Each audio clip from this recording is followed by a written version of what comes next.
You might notice, sometimes, in those quiet, gentle spaces that live between conversations, that certain words, certain carefully chosen silences, certain soft, almost imperceptible gestures seem to shift something in the air between people. In this video, we'll explore together, slowly and patiently, 30 subtle psychological patterns, techniques that exist quietly in the shadows of human interaction, not so that you might use them, but so that you might understand them, recognize them when they appear, and protect the soft, vulnerable places in yourself and in others. These are the forbidden mind tricks, the ones that work mysteriously precisely because they remain unseen, unnoticed, moving beneath the surface of awareness, and we'll unwrap them slowly, carefully, gently, like ancient maps of territory we must understand, but need not ever travel.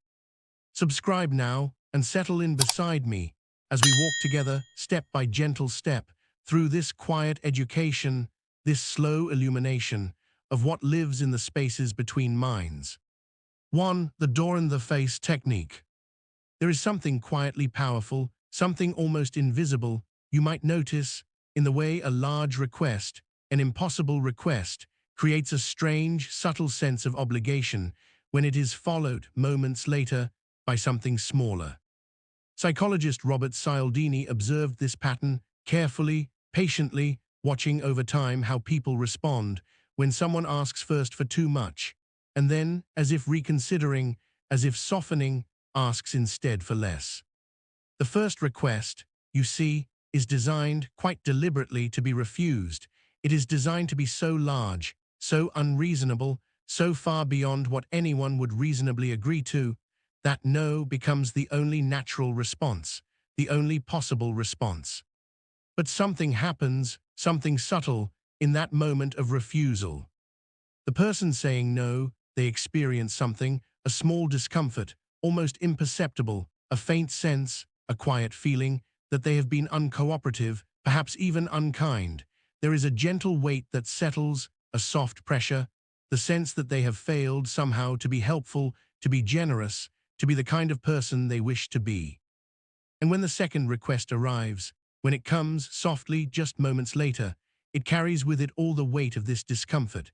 It carries the quiet, unspoken desire to balance the scales, to prove oneself reasonable after all, to restore the image of oneself as someone who helps, someone who cooperates, someone who says yes when they can.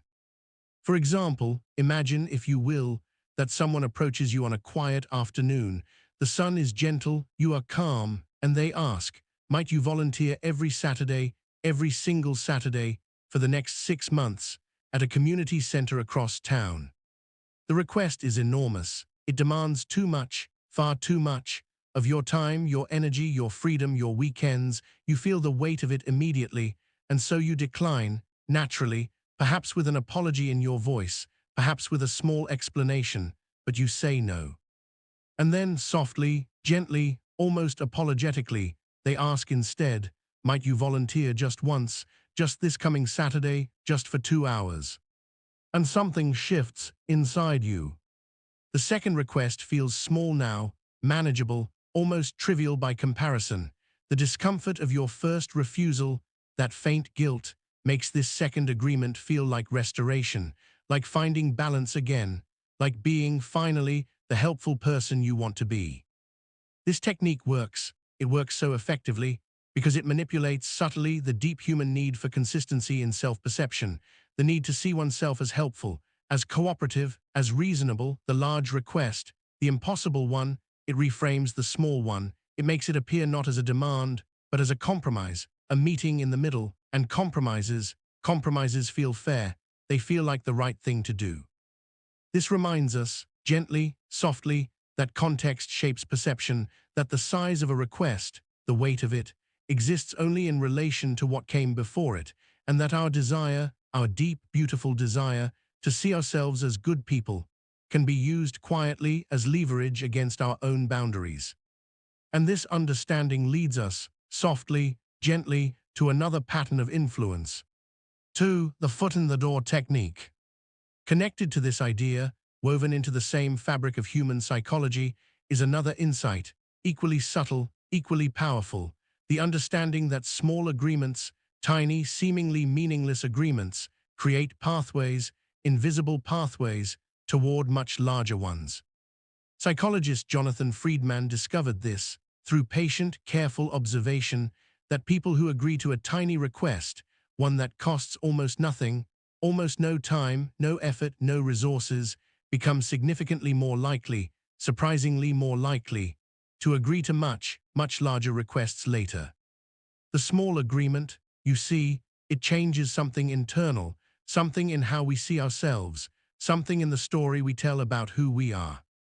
When we say yes, even to something small, to placing a small sign in our window supporting a cause, to signing our name on a petition, to wearing a pin for a day, we begin, unconsciously, quietly, without realizing it, to identify as someone who supports that cause.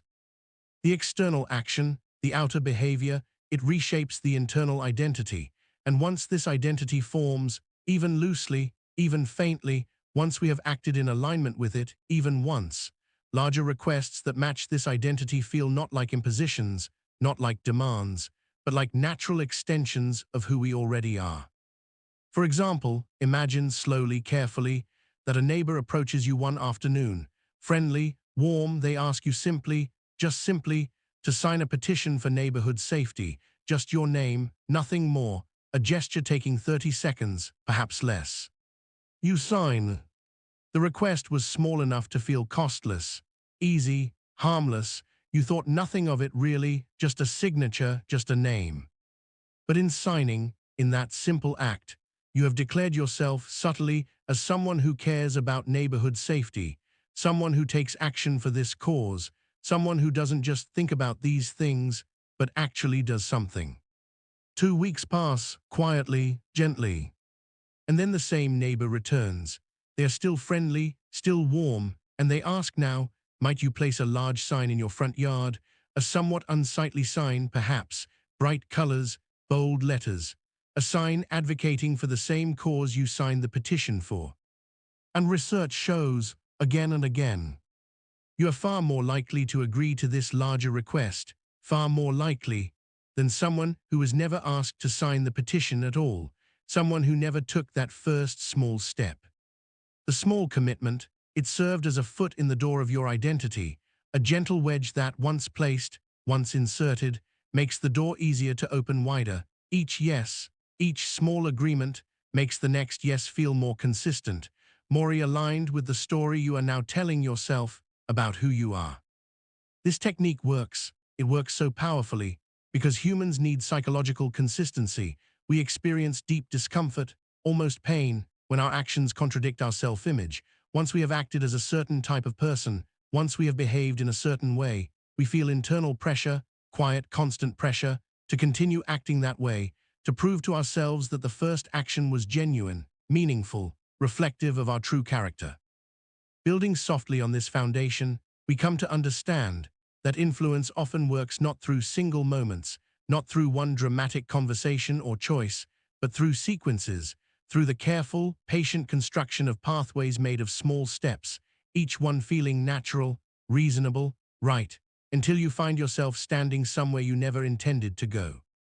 And this brings us, gently, to another fundamental principle. 3. The Scarcity Principle. You can observe, if you pay careful attention, if you watch your own responses closely, how differently you feel towards something, how much more intensely you want something, when you believe it might disappear. Psychologist Robert Cialdini noticed this, in his careful, methodical studies of influence and persuasion, that perceived scarcity, the sense, the belief, the feeling that something is rare, limited, or about to become unavailable, intensifies desire far, far beyond the object's actual value. This happens, this shift in desire, because scarcity triggers ancient survival mechanisms, the old parts of the human brain, the parts that evolved millions of years ago in environments of genuine scarcity, where missing an opportunity for food, for water, for resources, could mean death. When we hear only 3 remaining, or offer ends tonight, or limited time only, these primitive systems activate. They flood us, quickly, urgently, with the fear of loss, with the need to act immediately, right now, before the opportunity vanishes forever. The forbidden aspect, the manipulative element of this technique, lies in how it can manufacture false scarcity, creating the illusion of limitation where none truly exists. For example, imagine slowly that you are browsing online, late at night perhaps, quiet, alone, you are considering a purchase you feel ambivalent about, a course perhaps, or a product that might improve your life in some vague, uncertain way, something you're curious about but not convinced you need.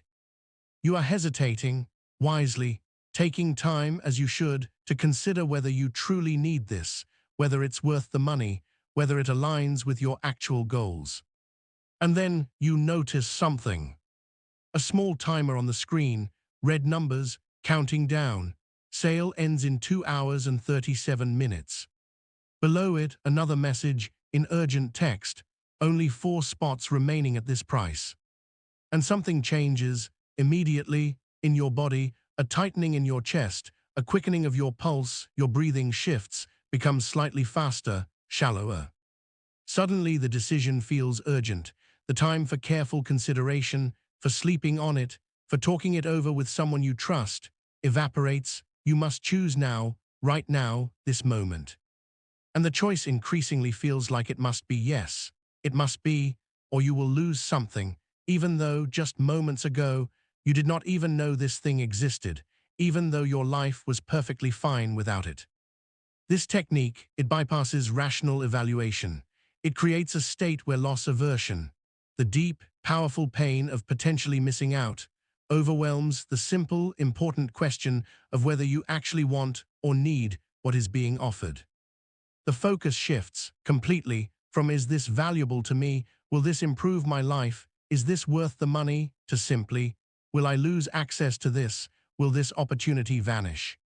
And this reminds us, softly, gently, that our ancient brains, these old, primitive systems, are not well adapted to modern manipulation, that the instincts meant to protect us, meant to keep us alive in dangerous, scarce environments, can be turned against us when someone understands which buttons to press.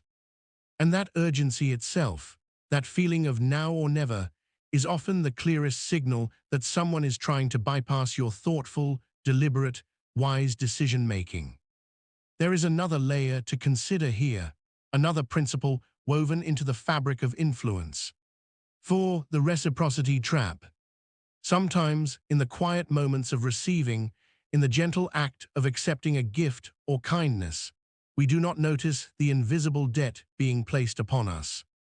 Human beings carry within them, deep in their social nature, a profound, almost sacred sense of reciprocity, the understanding, the unspoken rule that when someone gives to us, we owe them something in return. This is not taught, really, not learned in school. It is woven into the social fabric of every culture, every community, a fundamental rule that makes cooperation and trust possible, that allows societies to function. But this beautiful human tendency, this generous impulse toward fairness and balance, can be weaponized, can be used against us. Psychologist Dennis Regan demonstrated this through elegant, careful experiments, that even a small, unsolicited gift, something we did not ask for, something we may not even want, creates a felt obligation to give something back. And often, surprisingly often, that something back is larger, significantly larger, than what we received. For example, imagine slowly and carefully that you are attending a community event, a fair perhaps, or a gathering. You are standing quietly, observing, content, when someone you barely know, someone you might recognize but have never really spoken to, approaches you and hands you a bottle of water. "I thought you might be thirsty," they say, warmly, with a genuine smile. You accept, perhaps feeling slightly awkward, uncertain, but also touched somehow by the gesture. It was kind, thoughtful. You drink the water, it's refreshing. You feel grateful. 20 minutes pass, quietly. And then this same person approaches again, still warm, still friendly, and they ask, might you buy raffle tickets they are selling for a fundraiser, $5 each. Maybe $10 for 3. And research shows, consistently, reliably, You are significantly more likely to buy those tickets than you would be if they had never given you the water. Far more likely, even if you have no interest in the raffle, no connection to the cause, no desire to spend that money. Simply because you feel the weight of the unopened debt, the sense that you owe them something, something in return for their earlier kindness. The gift was small, perhaps it cost them $1, maybe less. The raffle tickets might cost you $10 or $20. The exchange is not equal, not at all. But it feels necessary nonetheless. The reciprocity instinct, it does not calculate value carefully, it does not weigh cost against cost. It responds to the gesture itself, to the act of giving, and it creates an internal pressure, quiet but insistent, to restore balance, to give back, to prove you are not ungrateful. This technique becomes forbidden, becomes manipulative, when the gift is strategic, when it is not genuine generosity, not true kindness from the heart, but a tool, a calculated move, when someone gives not from care, not from connection, but from the intention to create obligation, to place you in their debt without your consent or awareness. Over time, and with patience, and with gentle self-awareness, we come to recognize that not all gifts are freely given, that some come with invisible strings attached, and that we have the right, always the right, to refuse to let someone else's strategy become our obligation. We can receive with gratitude and still maintain our boundaries. We can appreciate the gesture and still say no to what comes after. And this understanding helps us approach the next pattern with clearer eyes, with softer, wiser awareness. 5. The contrast principle. There is a gentle truth, a quiet reality about human perception in the way our minds assess value. We do not measure things against absolute standards. We cannot, really, our brains are not designed for it. We measure instead, always, in relation to what came before, in comparison to what surrounds us. Psychologist and behavioral economist Dan Ariely explored this deeply, spending years examining how the same object, the same price, the same choice, can feel expensive or cheap, desirable or undesirable, purely, entirely based on what it is placed beside. A $50 shirt feels expensive, feels like too much. When you have been looking at $20 shirts, you wince at the price, you hesitate. But that same $50 shirt feels like a bargain, feels almost cheap, when you have just been considering $200 shirts. Suddenly it seems reasonable, affordable, smart, even. The shirt has not changed, its quality, its fabric, its stitching, its actual value, all identical in both scenarios. But your perception of its value shifts entirely, completely, based on the context, the comparison, the contrast. This happens because human perception evolved to notice change and difference, not absolute values. We are exquisitely sensitive, remarkably attuned to contrast, to movement, to shifts, to the difference between this and that. But we are surprisingly poor, almost helpless, really, at evaluating things in isolation, at knowing what something is truly worth without reference points. For example, imagine gently that you enter a store, a beautiful boutique. You are drawn by a leather bag in the window, gorgeous, rich brown leather, perfect size. You approach, curious, and see its price. $800. This feels expensive, very expensive, perhaps prohibitively so. Your chest tightens slightly, you hesitate, you think, that's too much, I couldn't possibly. And then a salesperson approaches, friendly, soft-spoken. They begin showing you other bags, starting with one priced at $2,500. Exquisite, they say, Italian leather, handcrafted. Then another at $1,800. Then another at $1,200. Each one is beautiful, truly, but each one also, quietly, subtly, reframes your perception. And when you return, when you circle back to that original $800 bag, something has shifted, something has changed completely. It no longer feels expensive. It feels instead like the reasonable option, the sensible middle ground, almost a relief in its relative affordability, You think, actually, 800 isn't so bad compared to those others. It's practically a bargain. The bag has not changed, not at all. Your budget has not changed.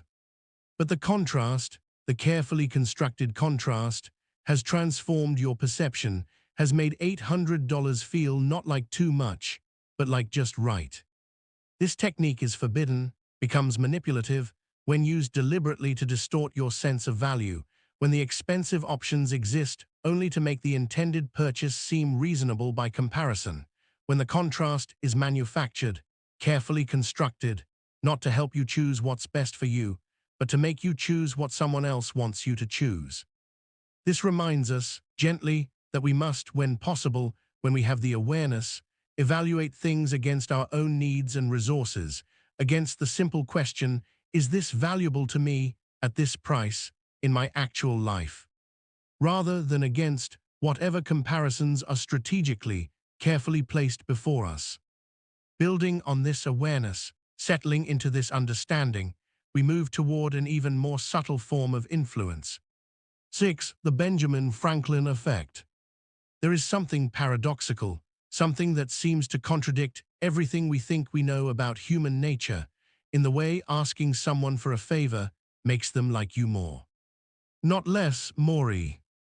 Benjamin Franklin discovered this, centuries ago, through his own careful observation of human behavior. He observed quietly, that when he asked someone who disliked him to do him a small favor, that person's attitude toward him softened, shifted, changed in unexpected ways. This seems backwards, doesn't it? It seems to violate logic. Surely, we think, asking something of someone who already dislikes us would only deepen their resentment, would only confirm their negative opinion. But the opposite happens. When someone does you a favor, even a small one, even someone who previously disliked you, their mind begins a subtle process of rationalization, a quiet justification. They think unconsciously, I just helped this person, I just went out of my way for them, why would I do that? I must, on some level, like them, otherwise why would I help? I wouldn't help someone I truly disliked. Therefore, I must not dislike them as much as I thought. The behavior, the external action of helping, reshapes the internal attitude. The mind seeks consistency, coherence, and so it adjusts the feeling to match the action. For example, imagine slowly, carefully, that you have a colleague at work, someone who has always been slightly cold toward you, distant, perhaps even subtly hostile. You feel this distance, this tension, it sits between you like a wall. One afternoon, you approach them, softly, humbly, and you ask, might they help you with something small? Perhaps they have expertise in something you're struggling with, or perhaps you need to borrow a book they mentioned once, something that shows you value their knowledge, their opinion, their help. They agree, perhaps reluctantly at first, but they help you. And something shifts in them in that moment of helping. Their mind cannot hold both the action, I am helping this person, and the belief, I dislike this person, simultaneously without discomfort. And so, quietly, the belief begins to adjust, to soften, to rationalize. Perhaps they're not so bad, perhaps I was too harsh in my judgment, perhaps we could get along. This technique becomes forbidden, becomes manipulative, when used cynically, when the request for help is not genuine, not a real need, but merely a tool to manufacture false warmth, to trick someone into liking you through the exploitation of their own psychological need for consistency. But understanding this pattern, this strange, paradoxical pattern, helps us recognize when it might be used against us, and helps us understand, too, that our feelings are not always as fixed as we believe, that they shift, they change. Based on our actions, sometimes without our conscious awareness. And this brings us, gently, to another subtle influence. 7. The anchoring effect. Your mind, your beautiful, pattern-seeking mind, grasps desperately for reference points in a sea of uncertainty. And the first number you hear, the first price you see, the first suggestion that enters your awareness, drops into your mind like an anchor, heavy, solid, establishing a fixed point around which all other judgments will orbit.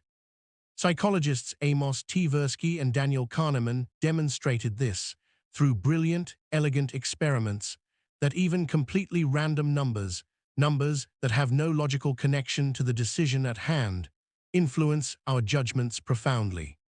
In one famous study, they had people spin a wheel that landed on a random number between 0 and 100. Then they asked those same people to estimate what percentage of African nations were members of the United Nations. The random number on the wheel, a number generated by pure chance, significantly influenced their estimates. People who spun a high number gave higher estimates. People who spun a low number gave lower estimates. The wheel had nothing to do with African nations, nothing to do with the United Nations. The connection was meaningless. But the mind, seeking desperately for something to hold on to, for some starting point, grabbed that number anyway, used it as an anchor, and adjusted insufficiently from there. This happens constantly in daily life, far more often than we realize. For example, imagine you walk into a car dealership.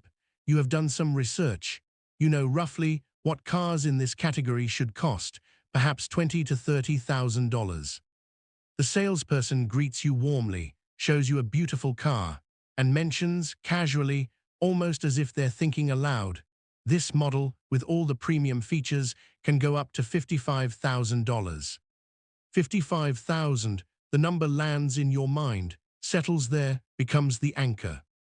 Now when they show you the same car with fewer features for $38,000, it feels reasonable, moderate, even though $38,000 is actually above what you had planned to spend, above your research, above what you know is fair. But compared to $55,000, compared to that anchor, $38,000 feels almost cheap, feels like you're getting a deal. The salesperson never intended to sell you the $55,000 version.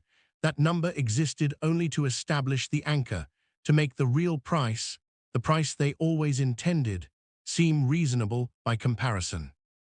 This technique is forbidden, becomes manipulative, when the initial anchor is deliberately inflated, strategically chosen not to reflect real value, but to distort your perception of everything that follows.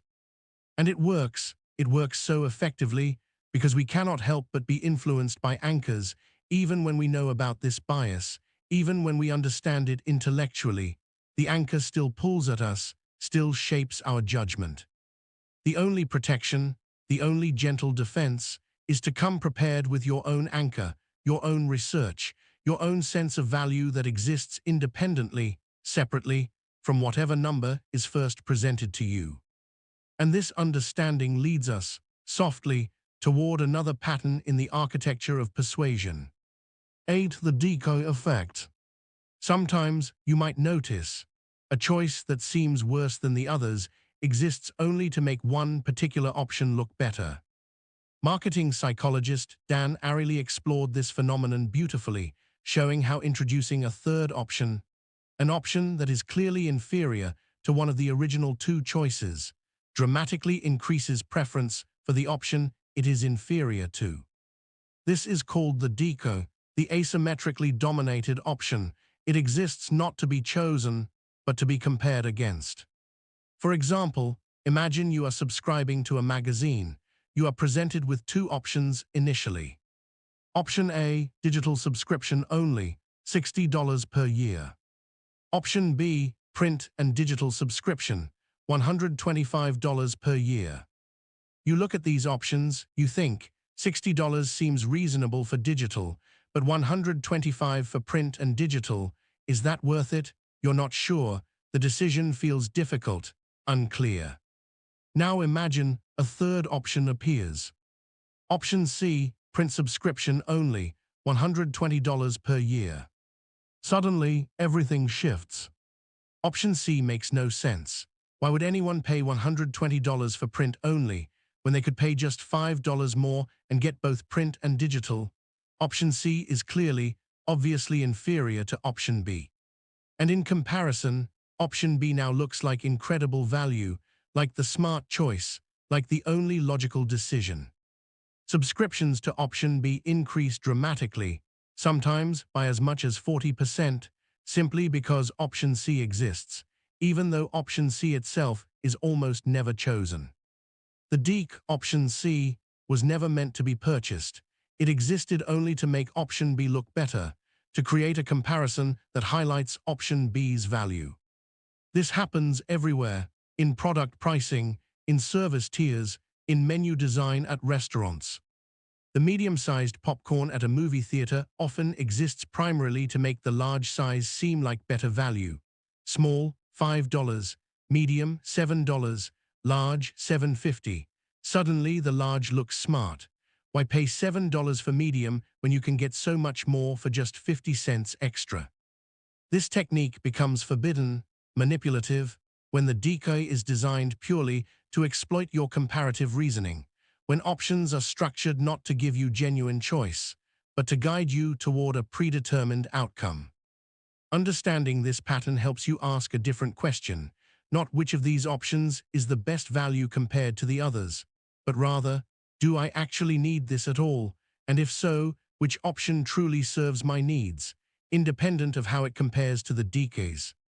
Building softly on this foundation, we come to recognize how choices themselves can be structured, arranged, designed, to influence us in ways we never consciously notice.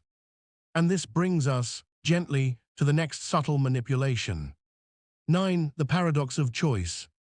There is a strange, counterintuitive truth about human desire and decision-making that more options, more freedom, more variety often leads not to greater satisfaction, but to greater paralysis and regret. Psychologist Barry Schwartz studied this extensively, documenting how, past a certain point, additional choices become overwhelming, become a burden rather than a gift. In one famous experiment, researchers set up a tasting booth at a grocery store on one day. They offered customers samples of 6 different jams. On another day, they offered 24 different jams. The booth with 24 jams attracted more initial attention. More people stopped, more people sampled. It looked more impressive, more abundant. But when it came to actual purchases, the results reversed dramatically. 30% of people who stopped at the 6-jam booth made a purchase. Only 3% of people who stopped at the 24-jam booth bought anything.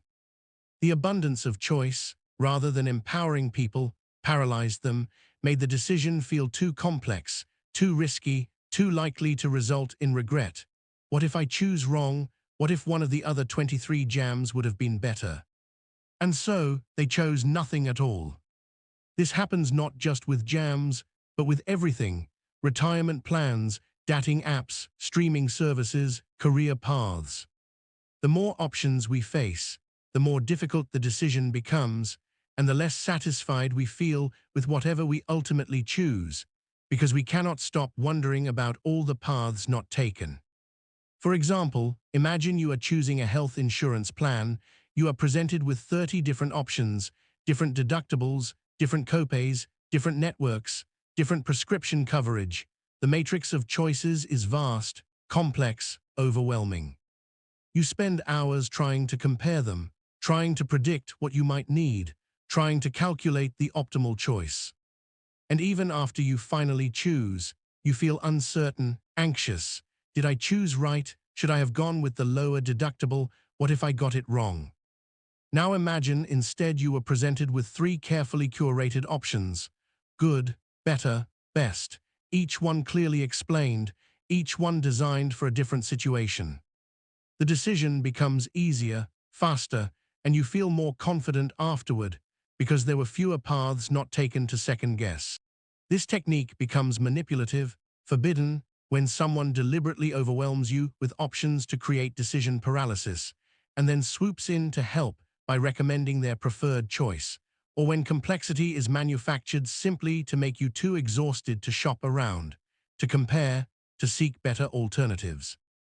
Understanding this helps us recognize that sometimes, often, actually, fewer choices lead to greater freedom, that constraints can be liberating, that having someone else narrow the options can be helpful, as long as we trust their motives, and as long as we maintain the ability to step back and ask, whether we need to choose at all. Over time, and with patience, we learn to recognize when choice is genuine freedom and when it is a trap disguised as abundance. And this brings us, softly, toward another layer of influence. 10. The pratfall effect. There is something disarming, something unexpectedly powerful, in showing vulnerability at precisely the right moment.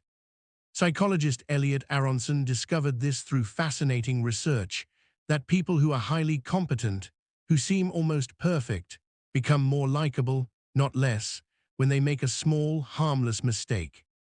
The perfect person, the flawless professional, the one who never stumbles, creates distance. They seem unreachable, untouchable, perhaps even threatening. We admire them, yes, but we don't necessarily feel warmth toward them. We don't feel connection. But when that same highly competent person spills coffee on themselves, or trips slightly on stage, or admits to a small, relatable flaw, something shifts. They become human, approachable, real. The mistake, the small vulnerability, it doesn't diminish their competence in our eyes. Instead, it makes their competence feel more accessible, more relatable. It gives us permission to like them, because they are no longer so far above us. However, and this is crucial, this only works for people who have already established competence. For someone who seems incompetent to begin with, mistakes only confirm the incompetence. The effect reverses. For example, imagine you are listening to a presentation. The speaker is brilliant, articulate, their slides are perfect, their research is impeccable, their delivery is polished. You are impressed, but also slightly intimidated, slightly distant. And then they fumble slightly with the clicker. The slide doesn't advance. They laugh softly at themselves. Technology and I are still negotiating our relationship, they say warmly. The audience laughs with them, and suddenly, the room feels warmer, more connected. Or imagine a political candidate.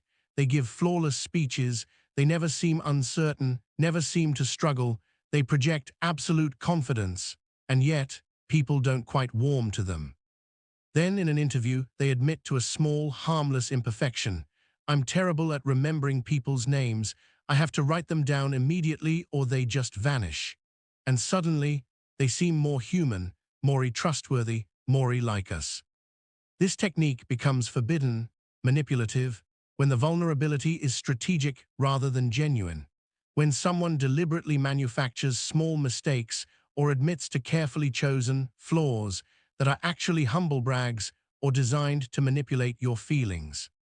When the coffee spill is staged, when the admission is calculated, when the vulnerability is performed rather than real. And it works, this manufactured authenticity works, because we desperately want to trust. We want to believe the vulnerability is genuine. We want to feel that connection. The protection, the gentle awareness, comes from noticing patterns. Does this person only show vulnerability when it serves them? Do their mistakes always somehow make them more endearing without ever actually costing them anything? Does the vulnerability feel rehearsed? Real vulnerability is messy, it's unpredictable, it sometimes costs something. Manufactured vulnerability is always, always convenient. And this understanding helps us navigate, slowly, carefully, the next subtle pattern. 11. The Zeigarnik effect. There is something peculiar, something almost haunting, in the way unfinished tasks occupy space in your mind. They linger there, they return, unbidden, in quiet moments. They create a subtle tension, a gentle but persistent pull, that completed tasks simply do not. Psychologist Bloomer Zeigarnik noticed this first in a restaurant, watching waiters who could remember complex, detailed orders perfectly, while the orders were still in progress. But once the food was delivered, once the bill was paid, the details vanished from their memory almost immediately. The incomplete task, the unfinished order, held space in their mind, actively, insistently. The completed task released that space, let it go. She studied this formally, carefully, giving people various tasks to complete, then interrupting some tasks halfway through, allowing others to finish, and later, asking them to recall what they had been working on. People remembered the interrupted tasks, the unfinished ones, significantly better than the completed ones, sometimes twice as well. The mind, it seems, holds onto loose threads, keeps them active, keeps them present, until they are tied off, until closure arrives.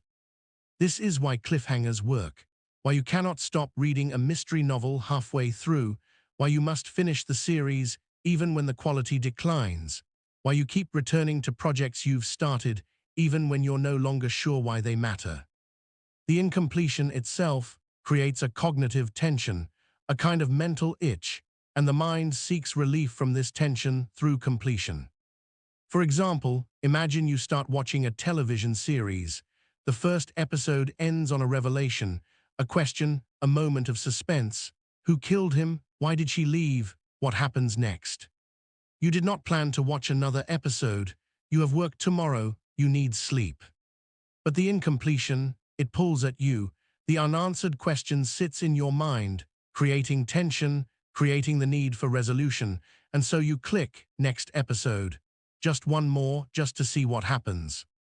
Hours pass, you are still watching, not because each individual episode is so compelling, but because each one ends with another incomplete thread, another unanswered question, another loose end that your mind cannot release. This technique becomes forbidden, manipulative, when incompletion is manufactured deliberately, cynically, when stories or products or experiences are designed to create artificial cliffhangers, artificial gaps, not because the narrative requires them, but purely to keep you engaged, keep you consuming, keep you unable to walk away. When the tension is engineered, carefully calculated, to exploit your mind's natural discomfort with incompletion. Video games do this, mobile apps do this, social media does this constantly, the infinite scroll, the notification dot, the new messages indicator, each one an incomplete task, each one a loose thread, each one pulling at your attention, demanding resolution, demanding you return and finish what you didn't know you started. Understanding this pattern, this deep pattern in how your mind works, helps you recognize when incompletion is being weaponized against your attention, against your time, against your peace. And it helps you practice, gently, the skill of walking away from loose threads, of tolerating the discomfort of incompletion, of recognizing that not every gap needs to be filled, not every question needs to be answered, not every series needs to be finished. Sometimes the most powerful choice is to leave something undone. And this brings us, softly, to another pattern of psychological compliance. 12. The sunk cost fallacy. Your mind, your careful, pattern-seeking mind, has trouble letting go of what has already been spent. Time, money, effort, emotion, once invested, create a weight, a gravity that pulls you forward, even when moving forward no longer makes sense. Economists and psychologists have studied this extensively, this tendency to continue investing in something, not because the future prospects are good, but because you have already invested so much that walking away feels like waste, like failure, like admitting the previous investment was a mistake. For example, imagine you have been in a relationship for 7 years. The relationship is no longer good. Perhaps it never was really. You do not feel loved. You do not feel seen. You are not happy. But 7 years of your life, of your time, of your heart. The thought of leaving, of those 7 years being wasted, feels unbearable. And so you stay, not because staying will make things better, not because you believe the relationship will improve, but because leaving would mean accepting that those 7 years are gone, were spent on something that didn't work. The 7 years, they are sunk costs, already spent, already gone. They do not come back whether you stay or leave. But the mind struggles to accept this. The mind wants those years to mean something, to count towards something, and so it keeps investing, hoping that more time, more effort, will somehow validate all the time already spent. This happens everywhere, not just relationships. You sit through a terrible movie because you already paid for the ticket. You finish a book you hate because you already read 200 pages. You pursue a degree you've lost interest in because you already completed 3 years. You continue a business that's failing because you already invested your savings. The past investment, the sunk cost, becomes an anchor, holding you in place, preventing you from making the decision you would make if you were starting fresh today. For example, imagine you are considering two options. Option A, a project you started 2 years ago. You have invested hundreds of hours into it, thousands of dollars, but it is not going well. The prospects are dim. If you were looking at this project today, fresh, for the first time, you would not start it. Option B, a new opportunity, genuinely promising, aligned with your current skills and interests. But pursuing it would mean walking away from option A, would mean accepting that those hundreds of hours, those thousands of dollars, will not lead anywhere. Rationally, logically, you should choose option B. The sunk costs are irrelevant to the future. They are gone regardless. But emotionally, psychologically, option A pulls at you. Those hundreds of hours feel like they're demanding you continue, like they're owed a return, like walking away would betray them somehow. This technique becomes manipulative, forbidden, when someone deliberately creates sunk costs to trap you, when someone gets you to invest a little, then a little more, then a little more, not because each step is valuable, but because each step makes it harder for you to walk away. Cults do this, abusive relationships do this, predatory business schemes do this, get you to invest time, emotion, money, identity, and then leverage that investment to keep you committed, even when commitment stops serving you. Understanding this pattern helps you ask a different question, not how much have I already invested, but rather, if I was starting today fresh with no history, would I choose this path? And it helps you practice, gently, compassionately, the difficult art of walking away, of letting sunk costs be sunk, of accepting that what is already spent and does not obligate your future. The past does not own you, not your time, not your choices, not your path forward. And this understanding, this difficult, liberating understanding, leads us toward another mechanism of compliance. 13. The commitment and consistency principle. Human beings, you might notice, if you watch carefully, experience deep psychological discomfort when their actions contradict their stated beliefs, when their behavior does not align with their identity, when what they do does not match what they said they would do. This need for consistency, for coherence between word and action, is powerful, fundamental, and it can be exploited. Psychologist Robert Cialdini identified this as one of the core principles of influence, that once someone makes a commitment, especially a public commitment, especially a commitment that required effort or sacrifice, they feel enormous pressure to behave consistently with that commitment. Even when circumstances change, even when the commitment no longer serves them, even when they would prefer to choose differently. The commitment becomes part of their identity, and changing course, backing out, admitting they were wrong or have changed their mind, threatens that identity, creates the discomfort of inconsistency. For example, imagine you casually mention at a dinner party that you believe in supporting local businesses. It was just conversation, just something you said, you meant it at the time, but you did not think deeply about it. 2 weeks later, someone at that dinner party approaches you. They are opening a local business, and they ask if you would invest, not much, just a small amount. You feel pressure, not because the investment is particularly attractive, not because you have the money to spare, but because you publicly stated that you support local businesses, and refusing now would make you inconsistent, would make you a hypocrite perhaps, would contradict the identity you claimed. And so you might invest. Not because you want to, but because your own words have trapped you. This happens through a predictable sequence. First, get someone to make a small commitment, a statement, a declaration, an identity claim. I care about the environment. I believe in education. I support veterans. Then, later, ask for behavior that aligns with that identity, and the person feels pressure to comply, because refusing would create inconsistency, would threaten the identity they claimed. The commitment does not even have to be public, really, though public commitments are stronger. Even private commitments, things we say only to ourselves, create pressure.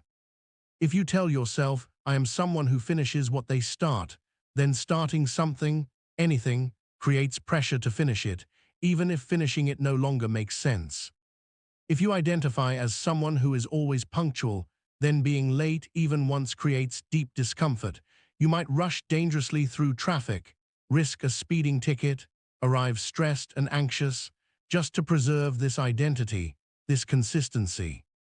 This technique becomes forbidden, manipulative, when someone deliberately engineers your commitments to trap you, when they get you to state beliefs, claim identities, make small declarations, not because they care about your beliefs, but because they want to leverage those commitments later.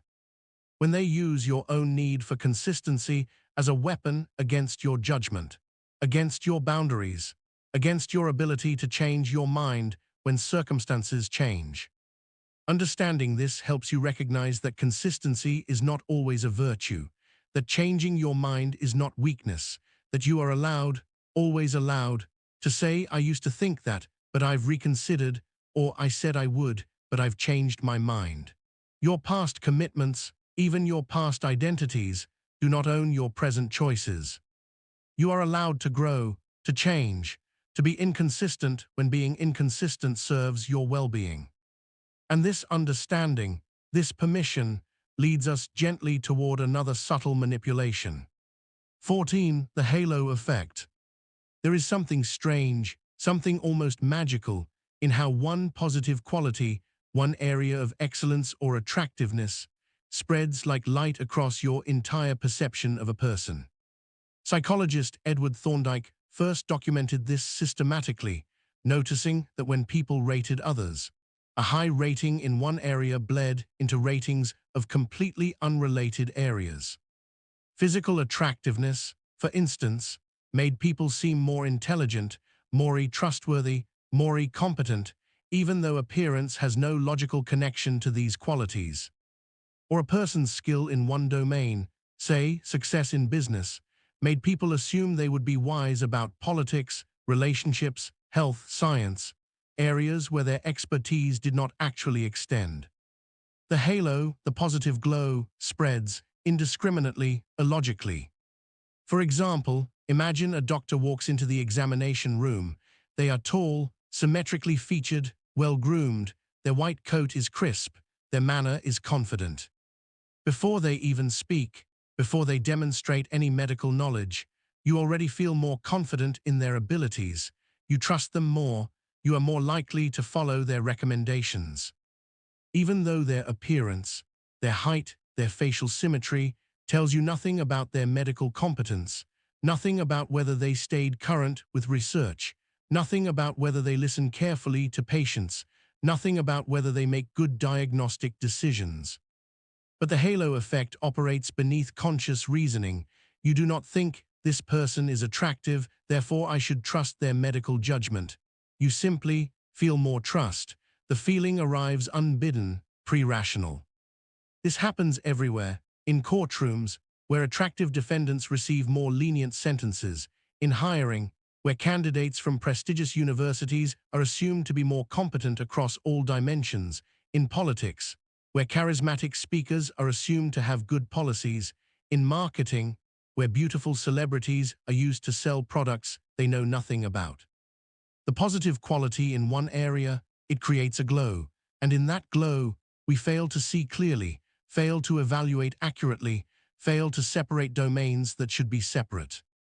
This technique becomes forbidden, manipulative, when someone deliberately cultivates superficial positive qualities, not because those qualities matter, but purely to create a halo that obscures their deficiencies in areas that actually matter.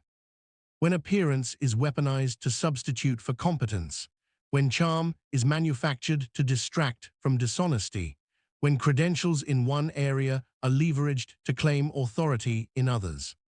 For example, a financial advisor who dresses impeccably, speaks confidently, displays diplomas prominently, but whose actual investment strategy is reckless. The halo of professionalism, of educational credentials blinds you to the poor performance, to the excessive fees, to the conflicts of interest. Or a spiritual teacher who cultivates an aura of wisdom, who speaks in soothing tones, who dresses in flowing robes, who has knowing eyes, but whose teachings are shallow, whose personal life is exploitative, whose wisdom is repackaged clichés. The halo, the carefully constructed halo, prevents you from looking closely, from asking hard questions, from evaluating each domain independently. Understanding this effect helps you practice separation, helps you consciously evaluate different qualities independently, to ask yourself, am I trusting this person's medical advice because of their medical expertise, or because they are attractive? Am I buying this product because it is genuinely good, or because a celebrity I admire endorsed it? Am I following this leader because their ideas are sound, or because their presence is charismatic? And it helps you notice, gently, when someone is investing heavily in creating a halo, while avoiding demonstrating actual competence in the areas that matter. The glow can be beautiful, seductive, comforting. But it is not truth, not expertise, not character. Sometimes the brightest halos hide the darkest emptiness. And this awareness, this careful, discerning awareness, leads us toward another layer of psychological influence. 15. The authority principle. There is something ancient, something woven deep into human social psychology, in the way we obey authority figures, even when the authority is questionable, even when the command is wrong, even when our own judgment screams otherwise. Psychologist Stanley Milgram demonstrated this most famously, most disturbingly, in experiments where ordinary people, kind people, administered what they believed were dangerous electric shocks to strangers, simply because a man in a white coat told them to continue. No force was used, no threats, just authority, just a calm voice saying, the experiment requires that you continue.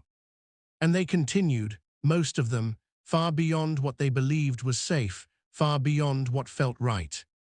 The white coat, the clipboard, the institutional setting, the calm, confident demeanor, these symbols of authority, they bypassed moral reasoning, bypassed personal judgment, bypassed the screaming of conscience. This happens not just in extreme experimental situations, it happens constantly, daily, in small ways and large.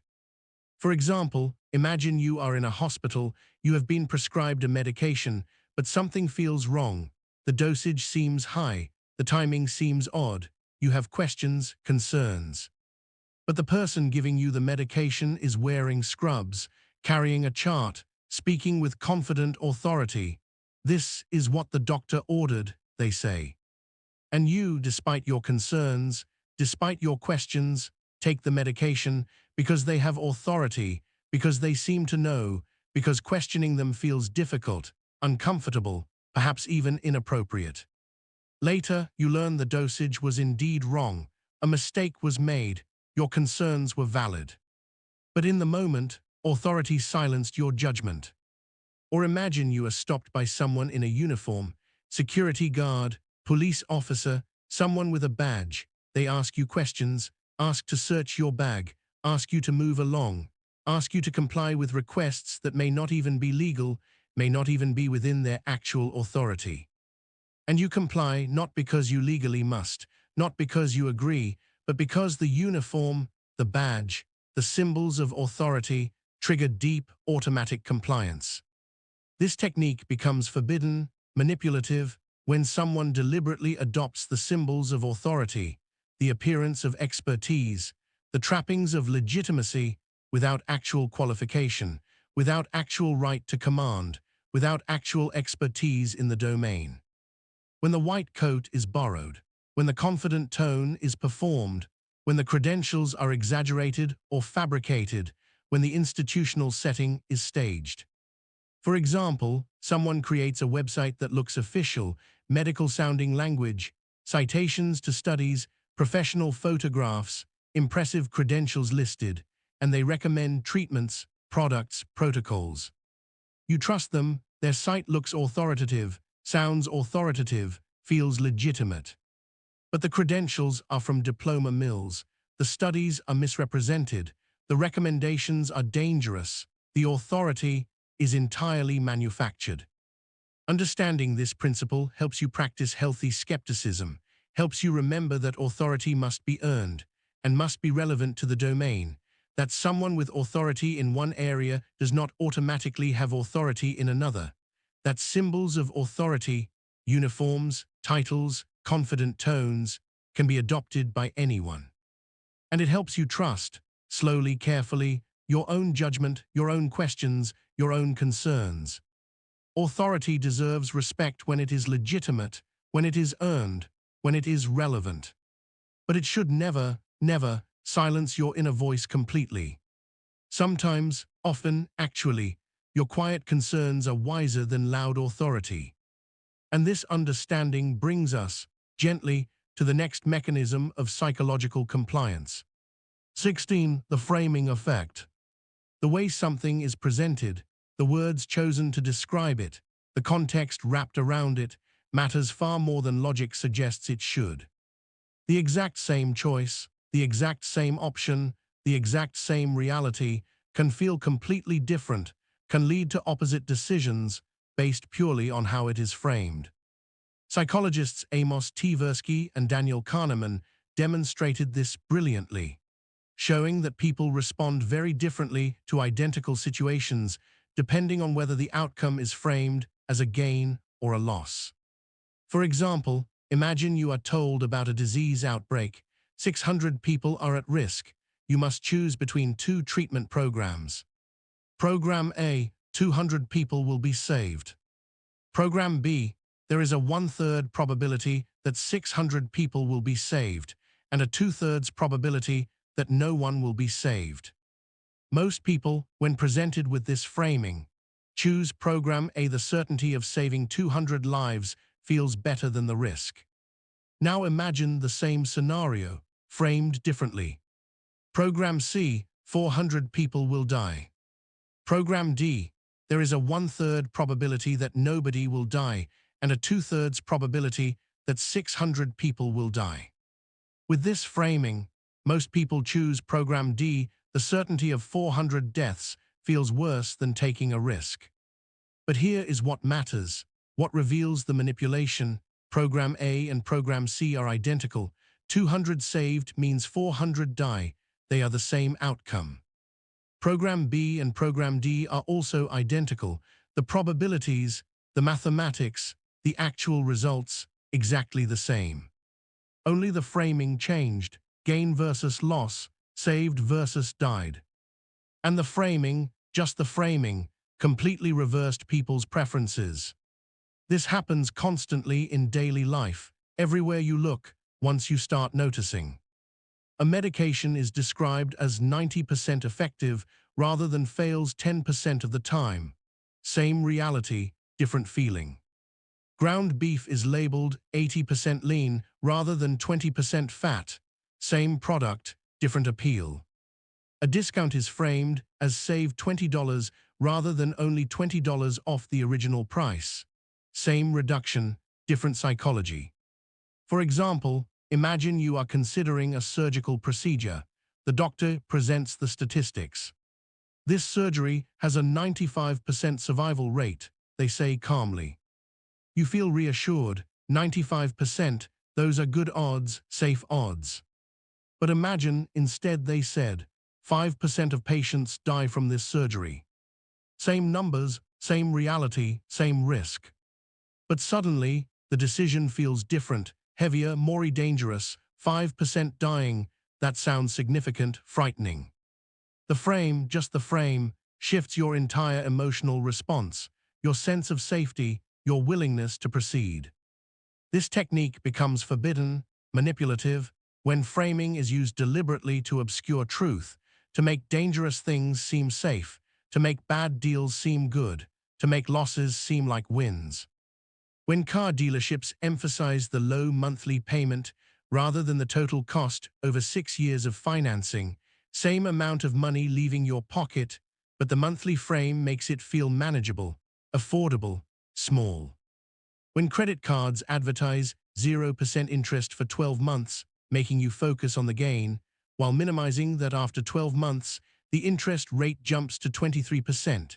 The frame directs your attention to the temporary benefit, away from the long-term cost. When politicians describe military action as neutralizing threats rather than killing people, the frame distances you from the reality, makes the action feel clinical, necessary, clean. Understanding this effect helps you practice reframing, helps you consciously translate between different frames to see the full picture. When someone tells you what you will save, ask what it costs. When someone emphasizes the success rate, ask about the failure rate. When someone describes what you gain, ask what you lose. The same reality, viewed through different frames, reveals different aspects of truth, and you need all the frames, all the perspectives, to see clearly. No single frame contains the whole truth. And this awareness, this practice of shifting frames, leads us toward another perceptual illusion. 17. The availability heuristic. Your mind, your beautiful, efficiency-seeking mind, judges probability and frequency not by careful statistical analysis, but by how easily examples come to mind. If you can readily recall instances of something, if examples spring to mind quickly and vividly, your brain assumes that thing must be common, frequent, likely. If you struggle to think of examples, if nothing comes to mind easily, your brain assumes that thing must be rare, unlikely, improbable. This mental shortcut, this heuristic, works reasonably well in many situations. Things that happen often are indeed easier to remember. Common events do create more available memories. But this shortcut can be hijacked, manipulated, used to distort your perception of reality. Psychologist Amos Tversky, working again with Daniel Kahneman, documented this extensively, showed how media coverage, vivid stories, emotional imagery can flood your mind with available examples, making rare events seem common and common events seem rare. For example, people drastically overestimate the likelihood of dying in a plane crash and drastically underestimate the likelihood of dying in a car accident. Why? Plane crashes are dramatic. They are covered extensively in media. The images are vivid, haunting. When a plane crashes, you see it everywhere. News coverage for days, investigations, memorials, the tragedy seared into collective memory. And so, when you think about travel safety, examples of plane crashes come to mind easily, quickly, vividly. Your brain, using the availability heuristic, concludes that plane crashes must be common, dangerous, something to fear. But statistically, flying is extraordinarily safe, far safer than driving. You are vastly more likely to die in a car accident on the way to the airport than on the flight itself. Car accidents happen constantly, every day, everywhere, but most are not newsworthy, not dramatic enough, not unusual enough, and so they do not create vivid, available memories in your mind. They fade into background noise. Your brain, lacking readily available examples, concludes that car accidents must be relatively rare, manageable, not particularly dangerous. The availability heuristic, it has reversed your perception of reality, made the rare seem common, made the common seem rare. This happens everywhere, not just with plane crashes.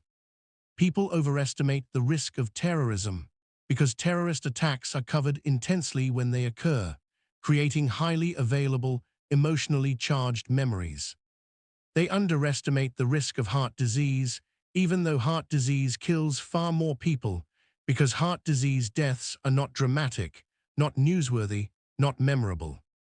People overestimate the prevalence of crime when media focuses heavily on crime stories, flooding their minds with examples, making crime seem omnipresent even when rates are declining.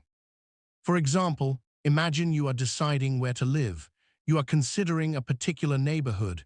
You want to know if it is safe. You search online, you read local news, and you find several stories about break-ins in that area, robberies, car thefts. The stories are detailed, specific, recent. These examples flood your mind, become highly available, and you conclude, this neighborhood is dangerous, too risky, you should look elsewhere. But you did not check the actual crime statistics. You did not compare this neighborhood's crime rate to others. You did not ask how many households exist in this area versus how many crimes occurred. Perhaps the crime rate is actually very low. Perhaps what you read represents the total crime for an entire year in a neighborhood of 10,000 homes. Perhaps it is actually one of the safer areas. But the vivid, available examples, the detailed crime stories, overwhelmed any statistical reasoning, made rare events seem common simply because they were memorable. This technique becomes forbidden, manipulative, when someone deliberately floods your mind with vivid examples to distort your perception of frequency, of risk, of reality. When media outlets focus obsessively on rare dangers, not because they are statistically significant, but because they generate fear, and fear generates attention, and attention generates profit. When politicians emphasize dramatic but uncommon threats, filling speeches with vivid anecdotes, making you believe those threats are everywhere, justifying extreme policies to address problems that barely exist. When companies showcase rare success stories, flooding you with examples of people who got rich from their product, making you believe success is common, when statistically it is vanishingly rare. Understanding this heuristic helps you pause, helps you ask, am I judging frequency by how easily examples come to mind or by actual data? Helps you recognize that vivid does not mean common, memorable does not mean likely, available does not mean accurate. Sometimes, often, actually, the quietest dangers are the most common, and the loudest fears are the most exaggerated. And this understanding, this statistical clarity, leads us toward another perceptual distortion. 18. The Dunning-Kruger effect. There is something both tragic and dangerous in the way incompetence blinds people to their own incompetence. Psychologists David Dunning and Justin Kruger discovered, through careful research, that people who are least skilled in a domain are often the most confident in their abilities, and people who are highly skilled are often plagued by doubt, by awareness of how much they do not know. This happens because competence and the ability to recognize competence are the same skill. To know that you are bad at something, you must know enough about that thing to evaluate performance. But if you lack that knowledge, if you are truly incompetent, you also lack the ability to recognize your incompetence. You do not know what you do not know, and so you believe, genuinely, sincerely, that you are doing well. Meanwhile, experts know enough to see the vast landscape of what they have yet to master. They see the complexity, the nuance, the exceptions, the edge cases, and this knowledge, this awareness, breeds appropriate humility. For example, imagine someone takes a 2-hour online course in investing. They learn a few basic concepts, a few simple strategies, a few impressive-sounding terms. And they feel, suddenly, quite knowledgeable, quite confident, ready to offer advice, ready to make bold decisions, perhaps even ready to teach others. They do not realize, they cannot realize, how much they do not know, how many factors they are not considering, how many risks they are not seeing, how many complexities exist beyond their 2-hour introduction. Their incompetence, their genuine lack of knowledge, prevents them from recognizing how much they lack. Meanwhile, imagine a professional investor with 30 years of experience, someone who has studied markets deeply, weathered multiple crashes, seen patterns repeat and break, learned hard lessons through actual losses. This expert, they are filled with uncertainty, with caution, with awareness of how unpredictable markets are, how many factors influence outcomes, how much even the most skilled professional cannot control or predict. They hesitate, they qualify their statements, they acknowledge limitations. And to the novice, to someone with just enough knowledge to be confident, the expert seems weak, indecisive, less knowledgeable than the novice feels.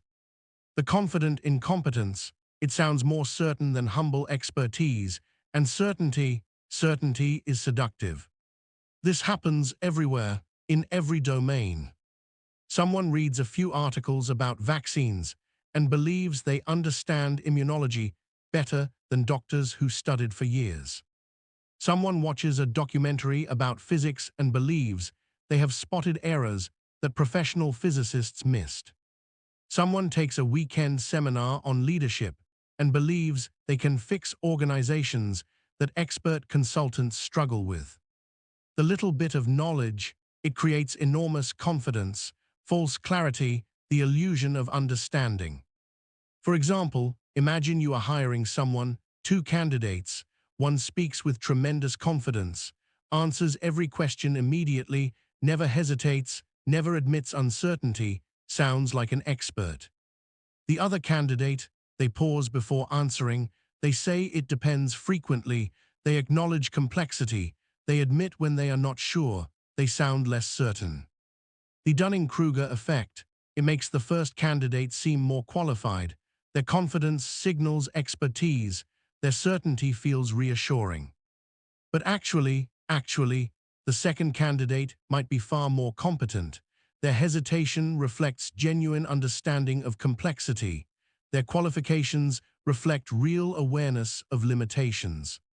The confident one, they might be genuinely incompetent, too incompetent to even realize it.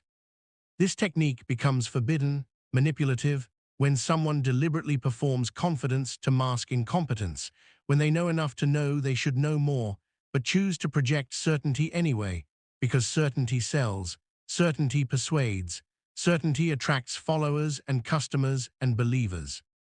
When gurus speak with absolute certainty about complex topics, offering simple answers to difficult questions, mocking experts who acknowledge nuance, this is often weaponized Dunning-Kruger, confident incompetence packaged as revolutionary insight. Understanding this effect helps you reverse your intuitions, helps you be suspicious of excess confidence, helps you value appropriate uncertainty. When someone speaks with absolute certainty about complex topics, that is often a red flag, not a green one. When someone acknowledges limitations and complexity, that is often a sign of genuine expertise, not weakness. The person who says, "I don't know," most freely, is often the one who knows most deeply. And the person who never says, "I don't know," often knows the least of all. And this understanding, this reversal of intuition, leads us toward another subtle deception. 19. The spotlight effect. You might notice, if you pay careful attention to your own internal experience, how much you believe others are watching you, judging you, noticing every small mistake, every awkward moment, every imperfection. You wear a stained shirt to work and you feel certain that everyone sees it, everyone notices, everyone is thinking about it. You stumble over a word in a presentation and you feel convinced that this moment is burned into everyone's memory, that they will remember this fumble forever. You have something stuck in your teeth during a meeting and you feel absolutely sure that everyone saw it, everyone was staring, everyone was silently judging. But psychologists Thomas Jailovich and Kenneth Savitsky discovered something remarkable, something liberating. Other people notice far less than you think they do, far, far less. You are not in the spotlight nearly as much as it feels. Most people are too busy worrying about their own spotlight, their own performance, their own imperfections, to pay sustained attention to yours. In one famous study, researchers had students wear embarrassing t-shirts to a gathering, shirts featuring uncool celebrities, shirts the wearers felt mortified about. Afterward, the students estimated how many people in the room noticed their shirt. On average, they guessed about 50%. The actual number, less than 25%, fewer than half as many as they estimated. The students dramatically overestimated how much they were being observed, how much attention was directed at them. This is the spotlight effect, the feeling that you are center stage, when actually you are mostly background, the belief that others are focused on you, when actually they are focused on themselves. For example, imagine you send an email and immediately realize you made an embarrassing typo. You wrote, "I look forward to public speaking," instead of public speaking. You feel horrified, mortified. You are certain the recipient noticed, certain they are laughing, certain they think less of you now, certain this will be remembered, perhaps even shared with others. But likely, they either did not notice at all, their brain automatically corrected the typo as they read, or they noticed briefly, smiled, forgot it immediately, and moved on to their own concerns. A week later, you still cringe thinking about it. They have not thought about it once since reading the email.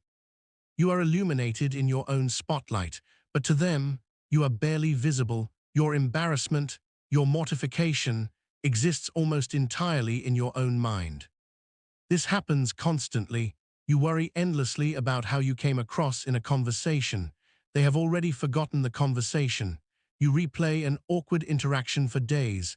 They moved on in minutes.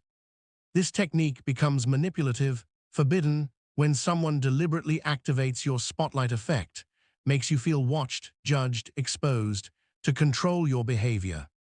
When a manager constantly implies that everyone is noticing your performance, watching your every move, judging whether you arrive early or stay late, this creates anxiety, hypervigilance, the feeling of being constantly on stage. And this feeling, this spotlight anxiety, makes you easier to control, makes you conform, makes you try harder to please, makes you afraid to deviate or question or push back. When social media platforms design features that make you constantly aware of how you are being perceived, likes, views, follow accounts, this activates the spotlight effect, makes you feel constantly watched, constantly judged.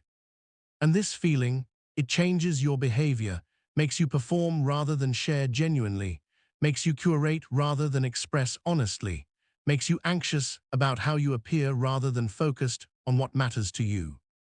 Understanding this effect, this perceptual distortion, helps you recognize how much less visible you actually are, how much less others are thinking about you than you fear.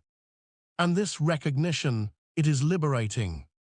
It means you can make small mistakes without catastrophe, can have awkward moments without lasting damage, can be imperfect without constant judgment. Because mostly, people are not watching as closely as it feels. They are in their own spotlight, worried about their own performance, replaying their own embarrassments. You are free, more free than you realize, to stumble, to try, to be imperfect. The spotlight you feel, it is mostly in your own mind. And this understanding, this gentle permission, leads us toward another layer of psychological influence. 20. The false consensus effect. There is something comforting, something deeply reassuring, in believing that other people think like you do, see the world like you see it, share your values, your preferences, your judgments. And so, your mind does something subtle, something you rarely notice. It assumes that your perspectives are more common than they actually are. It overestimates how many other people agree with you, share your views, would make the same choices. Psychologist Lee Ross documented this systematically, this tendency to see your own behaviors and beliefs as typical, normal, representative of most people. For example, in one study, researchers asked students whether they would agree to walk around campus for 30 minutes wearing a large sign that said, "Eat at Joe's." Students who agreed to wear the sign estimated that about 62% of other students would also agree. Students who declined estimated that only 33% would agree. Both groups, they assumed their choice was the common one, the normal one, the one most people would make. But they could not both be right. The majority could not simultaneously agree and disagree. Each person, they projected their own choice onto others, assumed others would respond as they did. This happens constantly with everything. If you enjoy a particular type of music, you assume most people with good taste enjoy it too. If you find a joke funny, you assume most people would find it funny. If you think a politician is dishonest, you assume most reasonable people can see this dishonesty. Your own perspective, it feels obvious, clear, self-evident, and so you assume others see what you see, unless they are biased, of course, or ignorant, or have some deficiency that explains their different view. For example, imagine you strongly prefer working from home.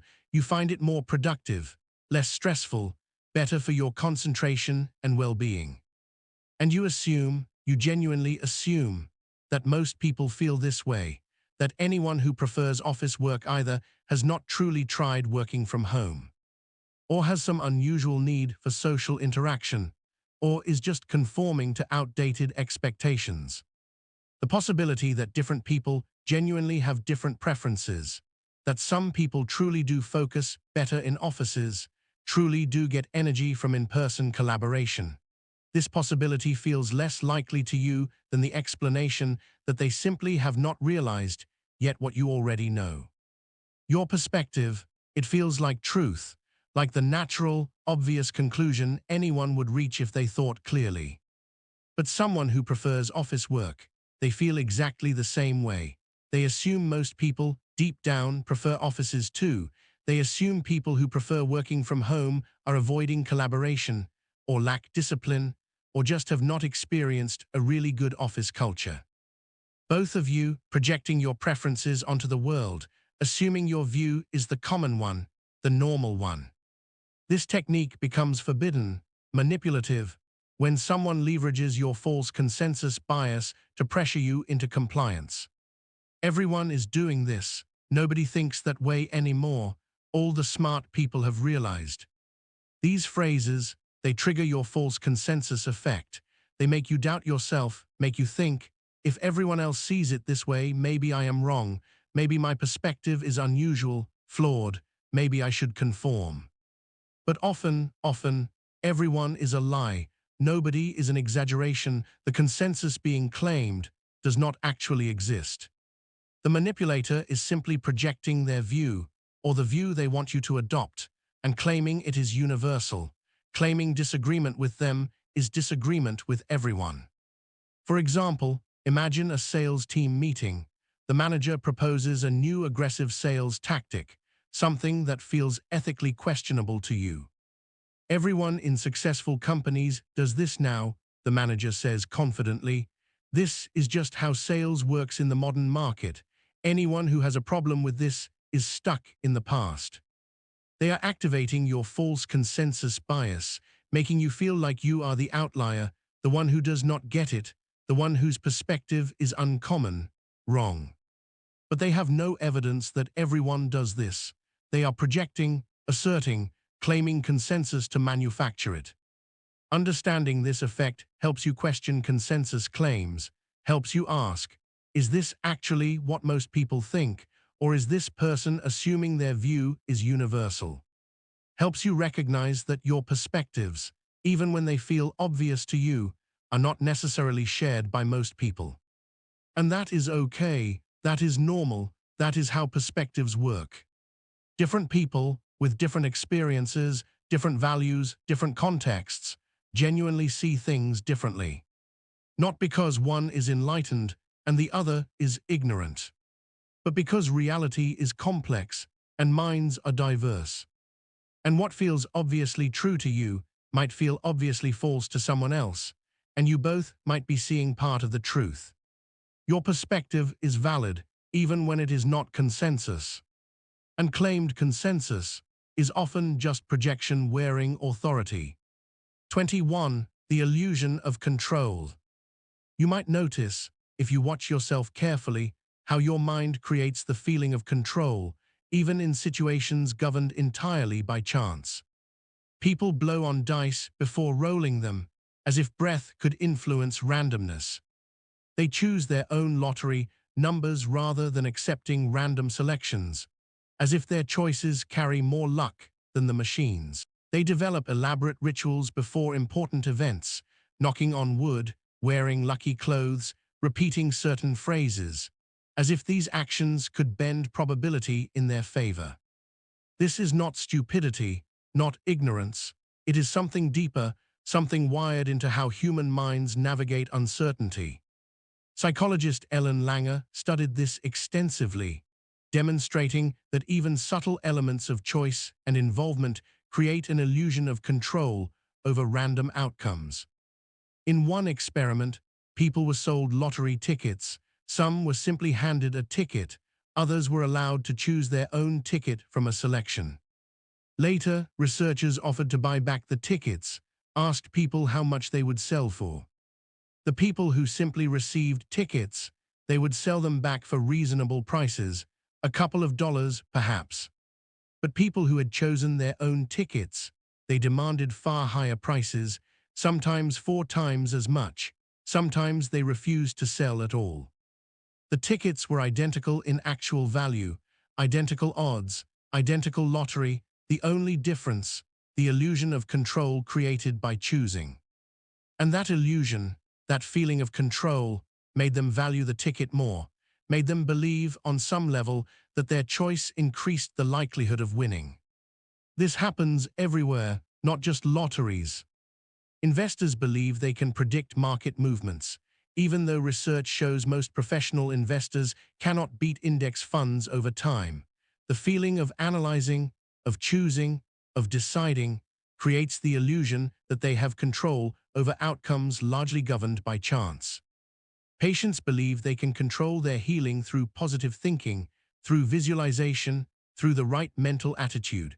And while mindset matters for some things, for following treatment plans, for managing stress, it does not override biology, does not control whether cancer cells respond to chemotherapy, does not determine whether viruses invade cells.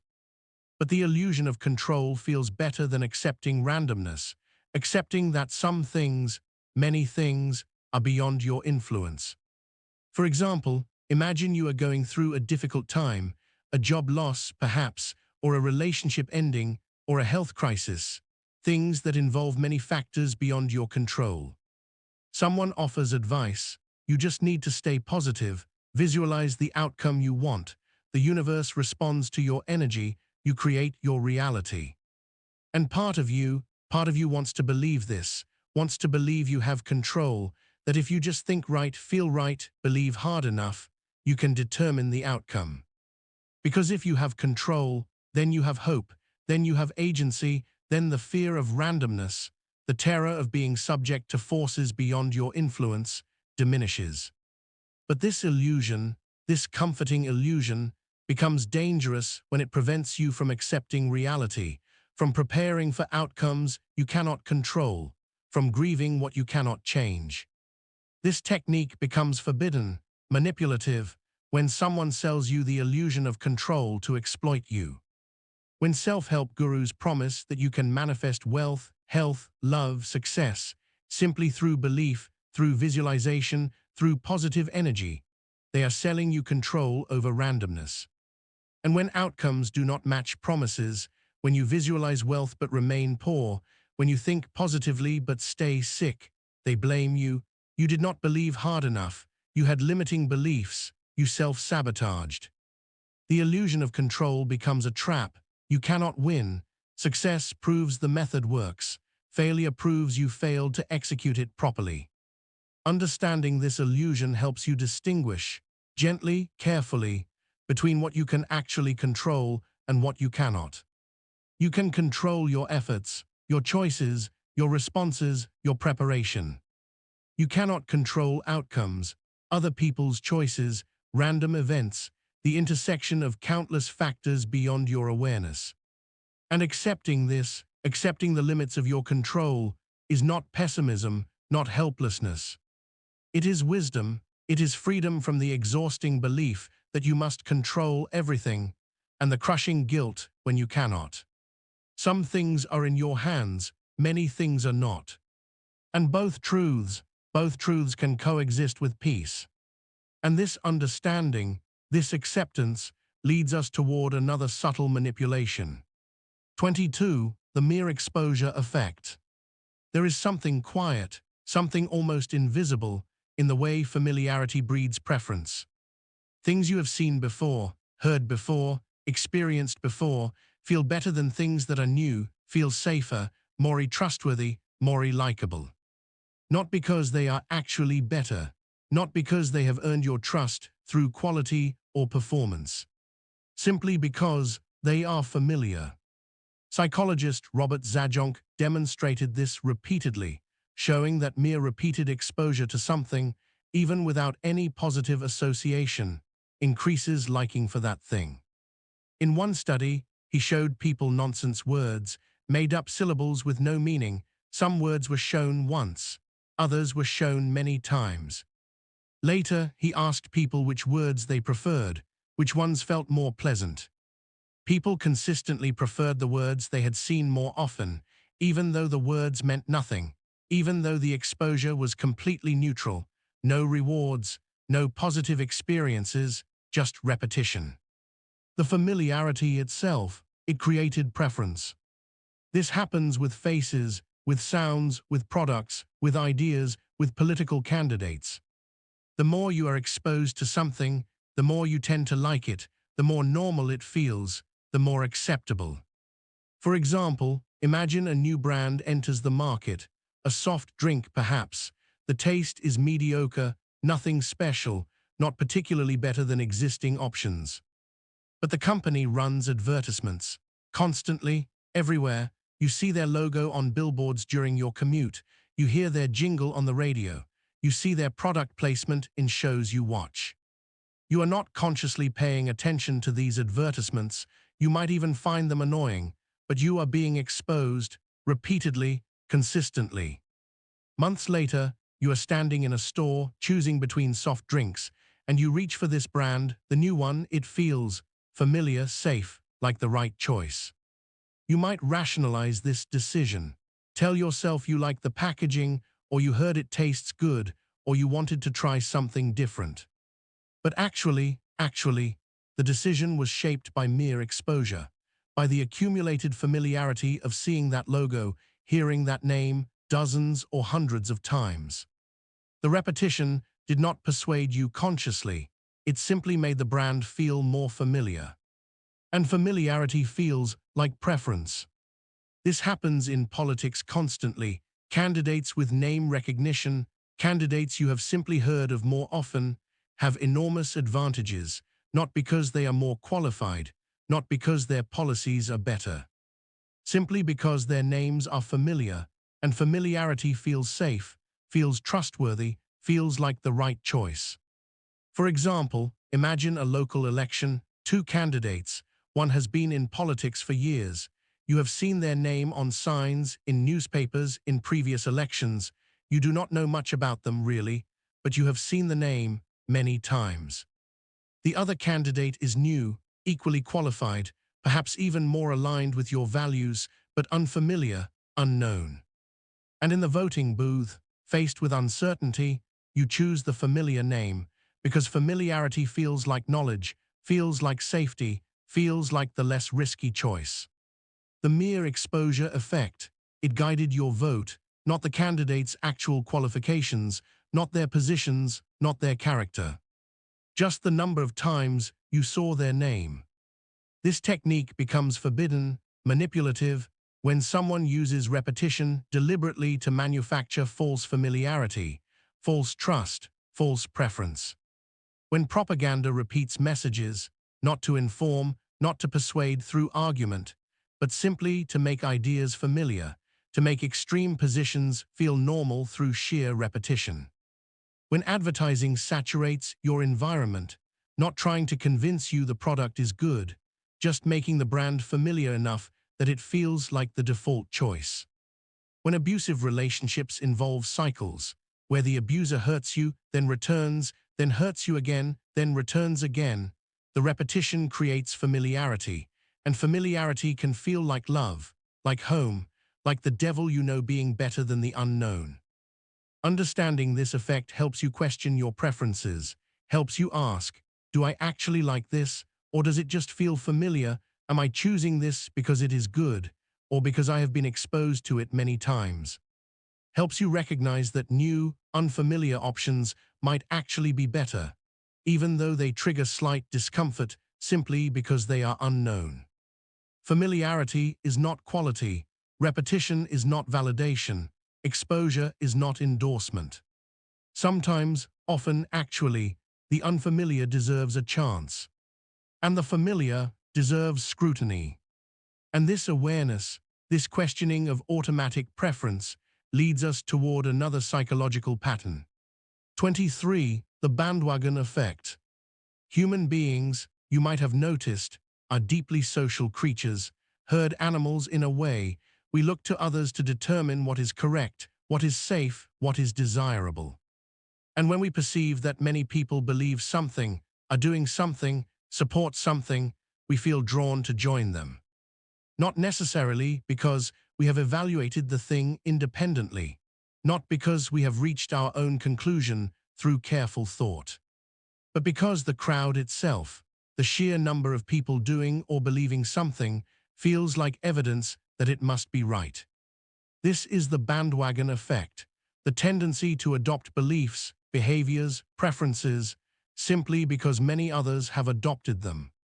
Psychologist Solomon Asch demonstrated this powerfully in conformity experiments, where people would deny the evidence of their own eyes, would claim that two lines were the same length when they clearly were not, simply because everyone else in the room, actors, planted by researchers, gave the wrong answer first. The social pressure, the desire not to be the outlier, the assumption that if everyone else sees it differently, perhaps you are the one who is wrong. It overrode direct sensory perception. This happens constantly in everyday life, not just in experimental settings. Fashion trends spread not because everyone independently decides the style is attractive, but because seeing others wear it makes it seem normal, desirable, the thing to do. Investment bubbles form not because assets are genuinely worth inflated prices, but because seeing others buy creates the feeling that you should buy too, that everyone else must know something, that missing out would be foolish. Political movements gain momentum not always because ideas resonate independently with each person, but because the appearance of growing support attracts more support. People want to be on the winning side, want to be part of something larger. For example, imagine a restaurant. Two restaurants actually side by side, both serve similar food at similar prices, similar quality. One restaurant is empty, a few tables occupied perhaps, but mostly quiet. The other restaurant has a line out the door, people waiting. The windows show a crowded, bustling interior. Which one do you choose? Most people choose the crowded one, the one with the line, because the crowd signals that this restaurant is good, that people know about it, that eating here is the right choice. But actually, the crowd might be there for random reasons. Maybe a tour bus stopped. Maybe they have a temporary promotion. Maybe the empty restaurant next door is actually better, but opened more recently and has not been discovered yet. The crowd is not necessarily evidence of quality, but it feels like evidence, and so you follow. This happens with products marked bestseller, even though bestseller status might be based on manipulated metrics or simply on being best-selling, which attracts more buyers, which makes it more best-selling. A self-fulfilling cycle that has nothing to do with the product being best. It happens with online reviews where items with more reviews get more attention, get purchased more, get more reviews, regardless of whether the quality is actually superior. For example, imagine you are researching a significant purchase, a laptop perhaps. You narrow it down to two models. Model A has 300 reviews, average rating 4.2 stars. Model B has 40 reviews, average rating 4.6 stars. Most people choose Model A, the one with more reviews, because 300 people cannot be wrong, right? That many reviews suggests this is the popular choice, the safe choice, the one most people prefer. But Model B might actually be better. The higher rating suggests this. The smaller number of reviews might simply mean it is newer or marketed less aggressively or sold by a smaller company. The bandwagon, the larger crowd, it pulled you toward the more popular option, not necessarily the better one. This technique becomes forbidden, manipulative, when someone manufactures the appearance of crowds to trigger your bandwagon instinct. When companies buy fake reviews, fake followers, fake testimonials to create the illusion of popularity, of consensus, of the bandwagon you should jump on. When movements artificially inflate their numbers, through bots, through paid attendees, through exaggerated counting, to make their position seem more widely held than it is.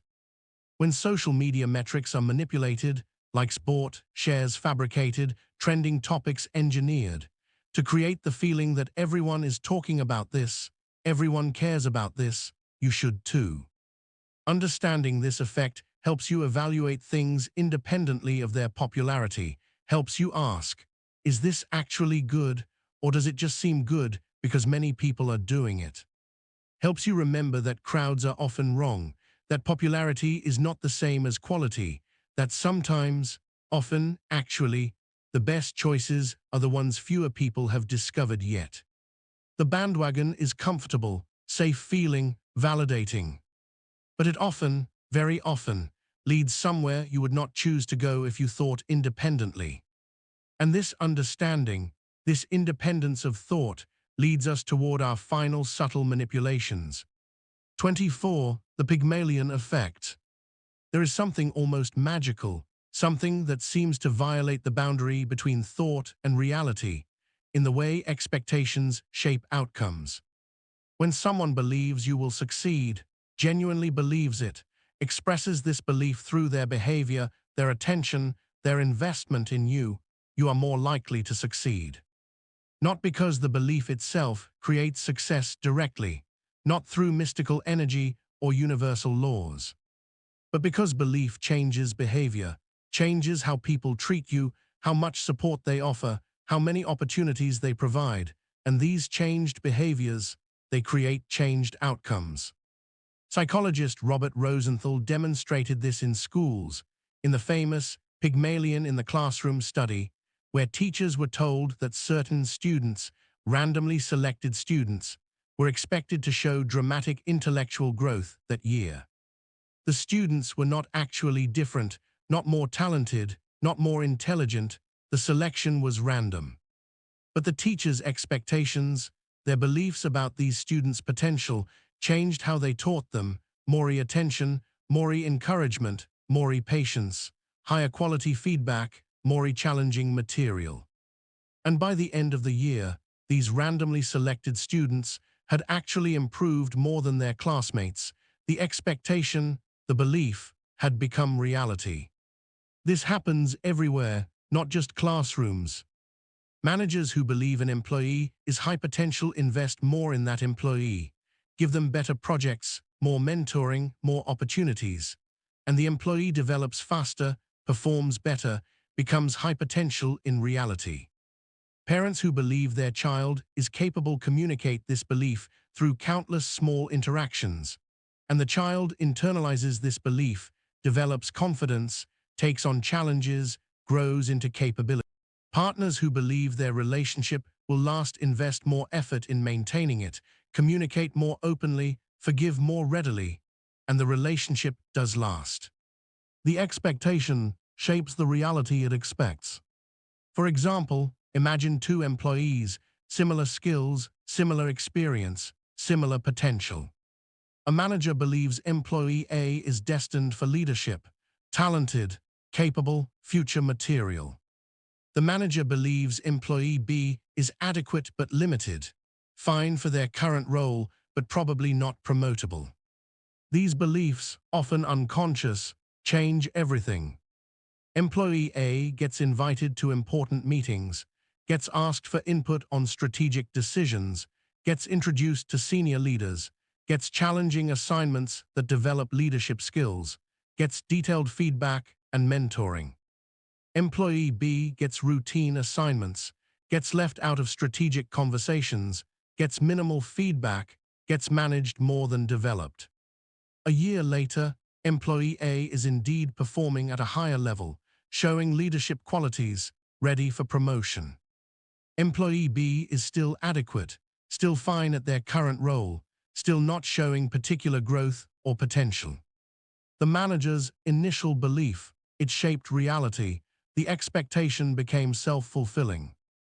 But the cruel aspect, the forbidden aspect, is that employee B might have had equal potential, might have grown equally if given equal opportunity. The limiting belief, it created limiting reality. This technique becomes manipulative when someone deliberately sets low expectations for you to keep you limited, to prevent your growth, to maintain power over you. When abusers tell you, repeatedly, that you are not capable of managing without them, that you cannot survive alone, that you are not smart enough, strong enough, worthy enough. These are not observations, they are spells, incantations designed to create the reality they describe. And if you believe them, if you internalize these expectations, they begin to shape your behavior, your choices, your sense of what is possible. You stop trying, stop reaching, stop imagining alternatives, and the limitation becomes real.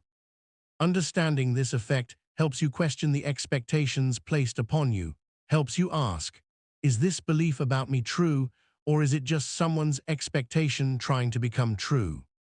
Helps you recognize that you can reject expectations, can refuse to fulfill prophecies others speak over you. And helps you, too, to be careful with the expectations you place on others, on children, on partners, on colleagues. Because your beliefs, your expectations, they are not neutral, they shape reality, create possibilities or foreclose them. Expect limitation, and you create it. Expect potential, and you might just help it unfold. And this understanding, this power and responsibility of expectation, brings us to our final psychological pattern. 25. The foot-in-the-mouth technique. There is something disarming, something that lowers defenses, in the simple act of asking someone how they are, and then actually listening before making your request. This sounds obvious, simple, almost too basic to be a technique. But it works surprisingly powerfully. Researchers have found that when salespeople, fundraisers, anyone seeking compliance, begin by asking, "How are you today?" and then pausing, actually pausing, to hear the answer, compliance with their subsequent request increases significantly. Not because the person feels grateful for being asked, not because they feel obligated by the politeness, but because saying, "I'm fine" or "I'm doing well" creates a subtle positive state, a momentary uplifted mood, and people in positive states are more agreeable, more generous, more likely to say yes. The question, the pause, the polite acknowledgement, it shifts emotional state just enough to increase compliance. For example, imagine you receive a phone call, a fundraiser asking for a donation.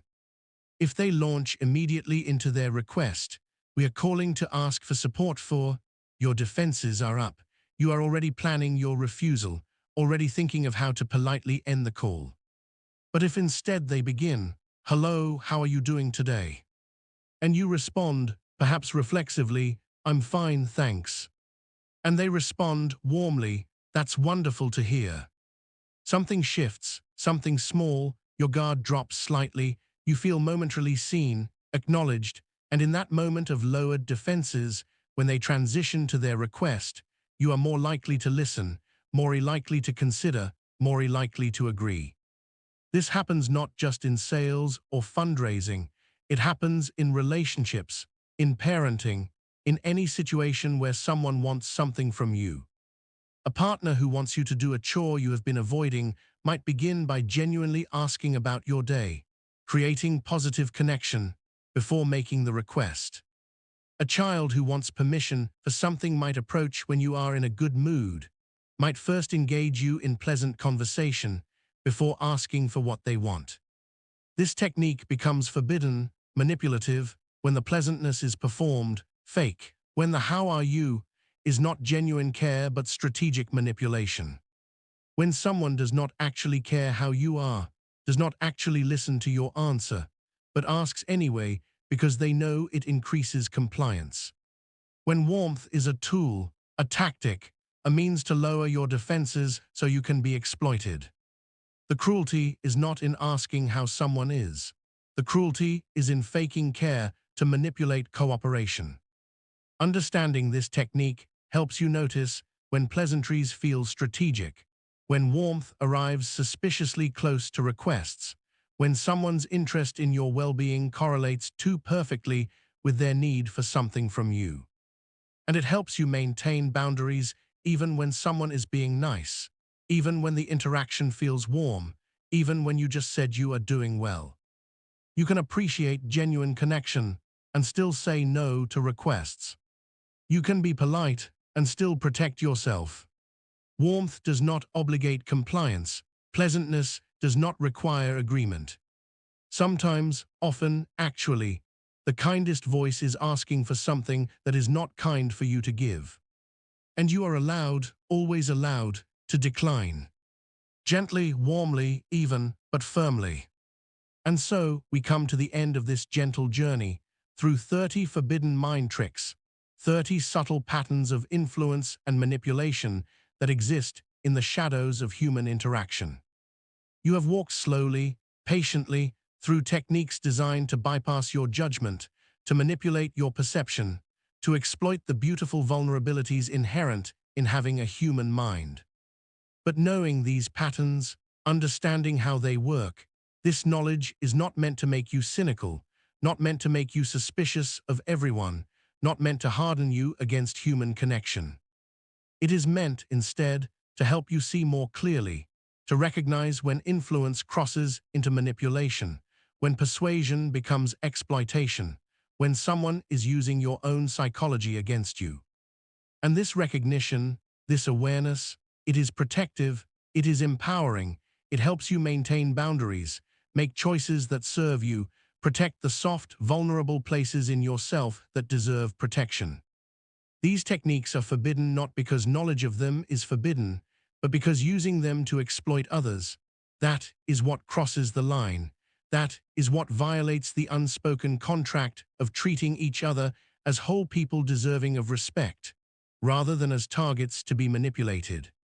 Use this knowledge gently, wisely, for protection, not for exploitation. And rest now in the understanding that you are slightly more free, slightly more aware, slightly more able to recognize when someone is reaching for strings they should not be pulling. You are allowed to say no, to question, to resist, to walk away. Even from warmth, even from authority, even from crowds. Your mind is your own, your choices are your own.